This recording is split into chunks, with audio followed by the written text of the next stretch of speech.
Hello friends, welcome back to the my new video guys and my YouTube channel guys. Today friends we are going to talk about guys Infinix phone guys Bluetooth network problem guys. How can we solve? Friends, we want to solve guys Infinix phone guys Bluetooth network problem. So man, how can we solve guys today friends? I will show you. I will tell you in this video guys. So before starting video, friends, first of all go and subscribe the channel guys. Click the bell icon, like the video. So friends, you have any problem in your Bluetooth network settings? So man, how can we solve? So friends, you will have to on guys your phone setting guys. After on phone setting, I scroll it. Friends, click on guys your phone system setting and friends click on this reset option and friends click on the reset mobile bluetooth setting we will tap here to reset. After guys you can see use your device pattern to continue. So friends, you have any pattern lock, so you will have to draw, and guys you have any password, so enter your password. So I will draw guys my lock screen pattern, and guys I will click on reset setting. I please wait.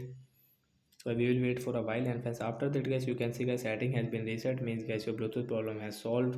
So it's now guys we can use guys bluetooth setting guys. Open your bluetooth setting guys. So friends, now guys we can use guys this Bluetooth setting, and guys we want you want to connect a network. So friends, you can connect from here guys. So that's it guys. Thanks for watching the video. Bye guys.